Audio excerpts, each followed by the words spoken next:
రోజు కురుకురే తినండి, నెల రోజుల్లో మీ పొట్ట పాడిపోయి చచ్చిపోతారు. రోజుకు డ్రింక్ రోజు తాగండి, సరిగ్గా 2 నెలల్లో మీకు ప్రాణాంతకమైన వ్యాధి రాకపోతే నన్ను అడగండి. అర్థమైందా? మందు తాగే వాళ్ళకి లివర్ పోతుంది అనుకోండి, డ్రింక్ తాగే వాళ్ళు కూడా లివర్ పోతుంది. మీకు ఇంకా నా మాట మీద నమ్మకం లేకపోతే ఆ దిక్మల్ డ్రింక్ ఫోటో ఏకి ఇచ్చి ఏని అడగండి. దీని వల్ల నా శరీరానికి ఏమైనా ఆరోగ్య ప్రయోజనాలు ఉన్నాయా అని అడగండి. ఒక్క ప్రయోజనం ఉండదు. మీ శరీరాన్ని పాడు చేస్తుంది అది. రోజు తాగండి, ఏమైపోద్ది? శరీరం నాశనం అయిపోద్ది. అందుకే రక్తహీనత, శరీరంలో రోగాలు, రకరకాల క్యాన్సర్లు, రకరకాల గెడ్లు, ఈ పనికిమాలిన ఎన్నో వచ్చేస్తున్నాయి మనకి. అసలే ఆరోగ్య వ్యవస్థ పాడైపోయింది, ఆహార వ్యవస్థ పాడైపోయింది. పుచ్చకాయల్లోకి ఇంజక్షన్లు చేసి రంగులు ఎక్కిచ్చేస్తున్నారు. మీరు కొన్న పుచ్చకాయ కట్ చేసి టిష్యూ పేపర్ ఉంటది కదా, ఆ టిష్యూ పేపర్ పుచ్చకాయ మీద పెట్టారనుకోండి, దానికి చెమ్మ అంటుకోవాలి తప్ప రంగు అంటుకోకూడదు, రెడ్ కలర్ అంటుకోకూడదు, వాటర్ అంటుకోవాలి అంతే. అలా అంటుకుంటే అది ఒరిజినల్ పుచ్చకాయ. కొద్దిగా రంగు అంటుకున్న, కలర్ మారిన ఆ టిష్యూ పేపర్, ఆ కాయలు ఏమన్నట్టు?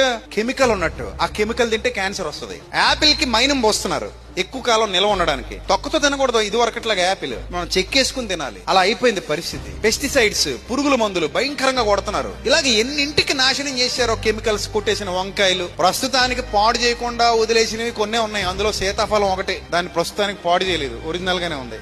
ఆ పనసకాయ ఒకటి, దాన్ని కూడా ప్రస్తుతానికి పాడు చేయలేదు, కొన్నాళ్ళకి దాన్ని కూడా తగలేసేస్తారు. ఇంత చెత్త తిండి తింటున్న టైంలో అదే భయంగా తింటుంటే మళ్ళీ ఇవన్నీ పోగేసుకుంటున్నాం మనం. అలా మన శరీరాలు ఏం చేసుకుంటున్నాం? పాడు చేసుకుంటున్నాం. అమ్మ, మిమ్మల్ని అందరిని అడుగుతాను, ఆరోగ్యంగా ఉంటే ఆనందంగా ఉంటారా? హాస్పిటల్లో ఉంటే ఆనందంగా ఉంటారా? ఎక్కడుంటే బాగుంటారు మీరు హ్యాపీగా? అంతేనా?